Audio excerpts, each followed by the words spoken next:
Welcome to the Eric Bach Show. We are going to cover what you need to do in order to get ripped in 2025. Now, let me give you a quick backstory. Recently talking to somebody interested in our coaching program, 37 years old and about 20 pounds overweight. He said what most guys say: I want to lose some body fat, I want to build lean muscle. And for a little context, he had 2 kids, a full-time job, and getting enough sleep, constant issue. Hey, as somebody with kids, I totally get that.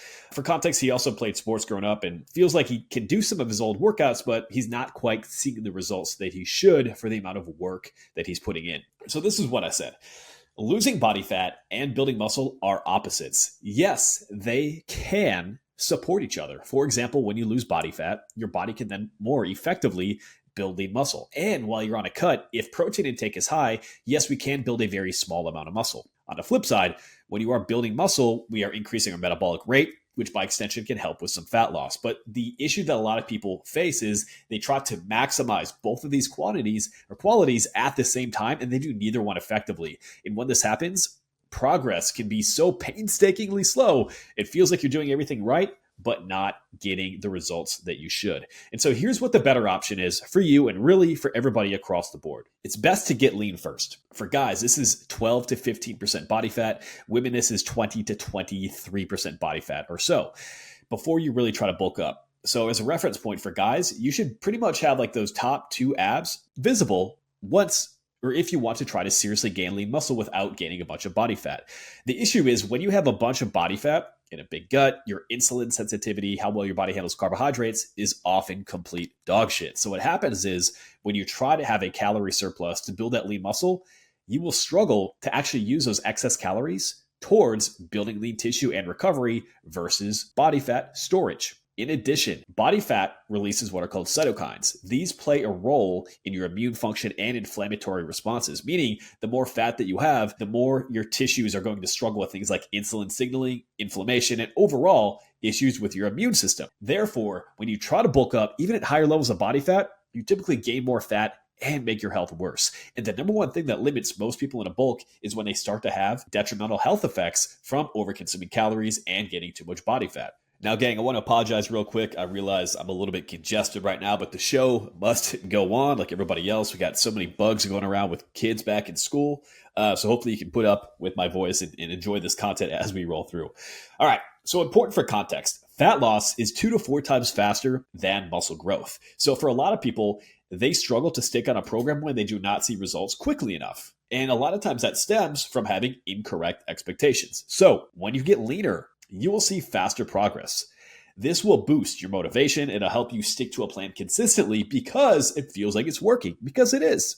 Once your body's leaner, you'll be healthier.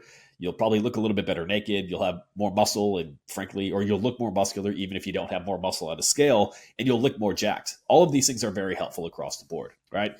And so what we need to think about for the fat loss component is we don't have to train dramatically different when we're trying to lose body fat versus building lean muscle. And in fact, one of the big mistakes a lot of people make is when they are trying to lose body fat, they don't really account for the fact that they have fewer calories coming into their body, right? Because you're at a calorie deficit with your food. Well, when that happens, we also have a decreased ability to recover from training. So if we simultaneously take our calories down, but then we start training longer, harder with less rest, guess what? Your body can't recover from that. So we have to adapt our approach to be able to maintain as much strength and muscle as possible, not just add more work in an attempt to lose body fat. And that's why it's important not to fall for these fat loss workouts that get rid of all the heavy lifting and dramatically increase your activity. Because what happens is you lose lean muscle tissue, you lose strength, your metabolic rate slows down, and you don't even look any better. So lifting heavy, just like you would for building strength and muscle, is the key during fat loss. Now, since we've covered those key elements, let's talk about fat loss more specifically.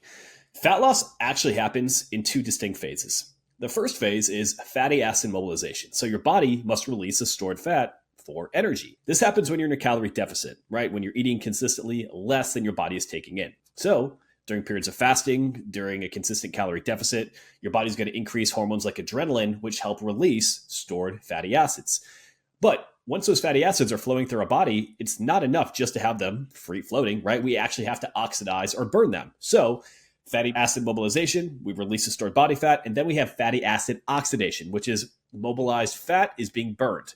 So for body fat or for the fatty acids to be mobilized, they travel to your mitochondria. Think of these as your body's power plant cells. And then through a process called beta oxidation, they are broken down to produce energy. So we need to be in a calorie deficit. Periods of fasting may stimulate more of a release via adrenaline now that the fatty acids are floating through our bloodstream instead of just being stored over your belly button like a fanny pack full of mashed potatoes. Then we need to actually burn them off, which happens via oxidation and exercise. So when we're coming back around then to training to maximize fat loss and how we actually burn body fat, remember that the key element in the gym is to preserve strength and muscle, which keeps your metabolism running full throttle and keeps your hormones in a really good spot. So what do we need to focus on though? Well, strength training, of course, that's going to be the biggest thing because it's going to build muscle.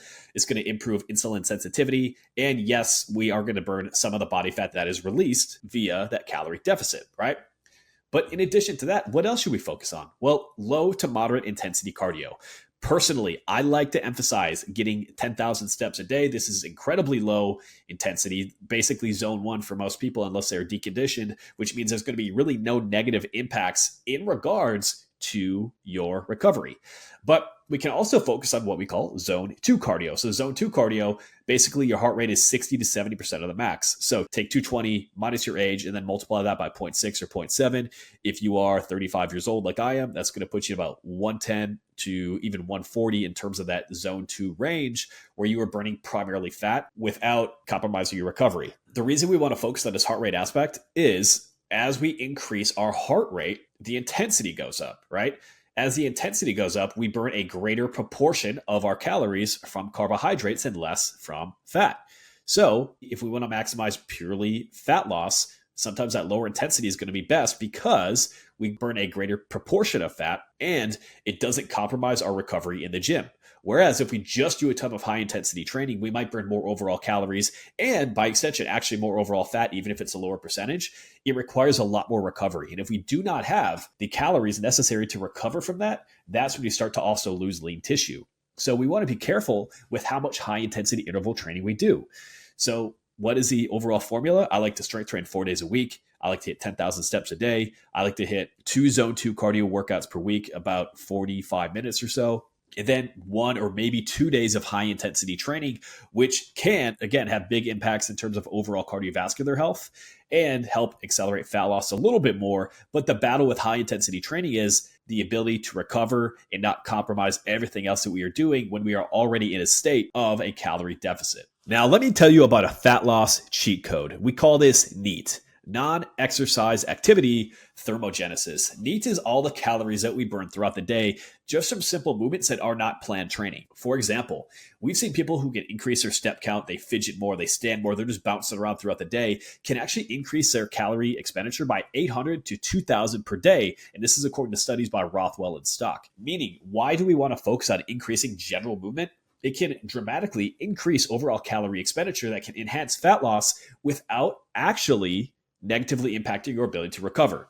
So this is why we talk about things like improving your step count and daily activity before any more cardiovascular workouts, because the higher intensity the cardio is, the more it's going to negatively impact the adaptations from strength training. And frankly, the more stress it's going to put in your body. And in many cases, the more it drives up cravings. So if you can be more active throughout the day, getting up and walking, taking a different route to work, small walks throughout the day, that can be huge in terms of fat loss simply from NEAT, non-exercise activity thermogenesis. Now, on a side note, you might notice that people that bounce around, they fidget quite a bit, typically stay leaner, and this is more or less kind of an example of that. Let me give you a personal example. My mom, shout out Vicky Bach, absolutely crushing it. And my mom does some workouts, right? She doesn't follow a very rigid plan. So she's active. She does a great job. But where she's really active is on her feet. She does everything around the house. Her step counts consistently like 15,000 steps or more by doing things around the yard, doing yard work, doing all of these different things. And so by extension, she's been able to stay lean and healthy, even though she's not following, say, a 4-day-a-week training split and going in and getting high intensity training and focused on zone 2 cardio. Is because she's generally active doing so many other things outside of the gym. And so you can apply the same lesson to your life and accelerate fat loss without more structured training. Next, we need to emphasize sleep. We want to aim for 7 hours of sleep per night. Sleep is huge because it regulates the hormones that are related to body composition. We're talking about testosterone, a growth hormone, cortisol, and insulin. And when we're not getting enough sleep, it actually negatively impacts hunger hormones, leptin and ghrelin. In fact, studies have shown that those who get less than 7 hours of sleep can almost do everything right when it comes to fat loss, but they will lose fat slower and lose more muscle than somebody who's getting that 7 hours of sleep or more. And so that's why it's absolutely crucial to emphasize sleep, even though it's not sexy, when it comes to maximizing fat loss, because it makes everything else flow that much better. Now, you might be thinking, Eric, you know what? I'm doing all of this and I'm not losing weight. I've tried it all and nothing works for me. What the heck is going on, right? So a few considerations. First, most people overestimate their calories by about 30%. And so most trackers right here, like this Apple Watch, these are also off when it comes to calorie expenditure by 25 to 30%. I've seen some studies that put this over 70%, meaning calorie expenditure is an incredibly unreliable metric if you are factoring it in with your diet. Number two, most people underestimate calorie intake by 25% minimum, which is why if it feels like you're doing everything right, but you're barely eating but not losing weight, it can be very beneficial to track your calories, even if it's for a 7 to 10 day span, so you can optimize your meals and improve from there. Look out for things like your salad dressings, condiments. If you're going out to restaurants, build a 25% buffer in because you know they're covering that shit in butter and oil to make it taste as fucking good as they can, right? So most people dramatically underestimate their calorie intake by 25%. If you factor that directly in with overestimating how many calories they are burning, this can create a huge difference between what is actually happening and what we think is happening underneath the surface. And number three, if you've crash dieted before, or your hormones are truly out of whack, meaning you should actually get blood work to verify this, not just listen to some Instagram influencer, what was in a calorie deficit could no longer be in a calorie deficit, meaning your body will slow down. It will make adaptive processes when it comes to dramatically cutting calories down. I see this a lot where people have done like these crazy 1,200 calorie diets for weeks or months on end. They lose weight and then they gain it back to their previous weight. What happened is they lost a bunch of tissue, they've downregulated thyroid function, and now, even though they had lost that weight, their resting metabolism might be 200 to 400 calories less than it was when they first started because it did not diet effectively. And this leads so many people to get stuck in that phase where it's like, hey, I'm doing everything right. I'm barely eating, but I'm not losing weight. What the heck gives? I guess I need to eat less and move more. That's how so many people get stuck. So what do we need to do? In a case like that, we actually need to focus on bringing calories up, doing proper strength training, rebuilding that metabolic function, and then taking a more intelligent approach to losing that body fat and keeping it off for good. But if we're being honest, the harsh reality is most people are not doing all the things that they need to be doing consistently enough to lose fat. And I always like to look at it from a grading perspective. You've got 7 days during the week. How many days a week are you getting the right training done? Are you getting the right nutrition done where you're hitting your calories and your protein? And you are getting proper sleep and you're managing stress. So most people, they might do pretty well Monday, Tuesday, Wednesday, Thursday, but then Friday happens, Saturday happens, Sunday happens. And so what realistically looking at a time where you're hitting 4 days out of 7, well, 4 out of 7 is 57%. And so we can't realistically expect to make dramatic, life-changing progress when it comes to fat loss if you're only doing it 57% of the time, right? So I would say objectively take a step back and look, how often am I actually doing all the things that I need to do in order to lose that body fat? In most cases, it's probably not quite as much as you think, just the way it is. So the reality when it comes to fat loss is it still comes down to this. We need a calorie deficit and we need to do it consistently. If we have big spikes up and down, it becomes very difficult to regulate hunger hormones, and that's where a lot of people get pulled off. The only way to tell if you're actually in a calorie deficit is if you are losing body fat. Your metabolism is not stagnant. It does not mean you're stuck at 2,000 calories. It fluctuates up and down based on diet history, based on hormonal status, based on all of these different factors that tie in. And speaking of hormones, can they play a role? Of course they can. But it's not just hormones, it's not just calories, it's how these things interact. Because hormones can directly impact how you break down certain nutrients. They can break down, or they can impact your metabolic rate, your energy levels, all of which can impact how many calories you're actually burning. So that said, fat loss, it still comes down to creating that calorie deficit and sticking with it consistently. And now, before we wrap up this quick show, I want to drop a few quick hitting facts and tips. So grab your notebooks, make sure you're listing all of this down as we go. All right, number one, first, fat loss, for it to be fast, is even 1% of fat in a week. Meaning if you're 200 pounds, 2 pounds of fat in a week is fast progress. So tailor your expectations accordingly. There's also a whoosh effect when it comes to fat loss, meaning there can be a latent impact. So some people might be at a calorie deficit each and every single day, and they see that weight come off linearly, right? But other people might be doing everything right, and it takes 7 to 10 days, and all of a sudden, pop, they wake up and they're 2 or 3 pounds lighter, right? So you can't necessarily control the time frame. You can only control your inputs and staying on track with what is required to lose body fat. You have to be process driven. Now, when it comes to dieting specifically, if you're going to follow an aggressive diet, that's a 20 to 30% calorie deficit. Keep that to 4 weeks or less. The reason is the longer you diet, the harder you diet, the more negative impacts you're going to experience on your muscle mass, your hormones, and your metabolic health. The more aggressively you diet, the more of a negative impact you're going to see across the board when it comes to these different things in terms of downregulating metabolism and having issues when it comes to hormone health. So we have to be able to factor that in and understand that if we diet very aggressively for a long period of time, it's going to downregulate all of these other processes inside of our body. Next, as we get better at an exercise, the fewer calories you're actually going to burn during that exercise. For example, if you have not ran in a year and now you start running a mile 3 days during the week, it's going to be very difficult in the very beginning, right? You're going to burn more calories because your body's less efficient. As you get better at that particular skill set, your body gets more efficient and it burns less calories during that same time. This is one reason when people add a ton of cardio, it works really well for about 4 to 6 weeks and then they plateau. Makes sense, right? And so factoring everything we've discussed up to this point on this podcast, what do we need to focus on? Well, here's the winning formula when it comes to fat loss. We want to be 10 to 20% below our maintenance calories for steady, sustainable weight loss. You can hold this for 12 plus weeks, most times without issue. Your protein intake should be about 1 gram per pound of target body weight. You can eat a little bit more, it's not going to hurt you. If you eat less, you might lose some lean tissue. Getting proper protein intake is crucial for preserving lean tissue, controlling hunger, and boosting your metabolism. So if you're stuck in feeling hungry, chances are you just got to get more protein.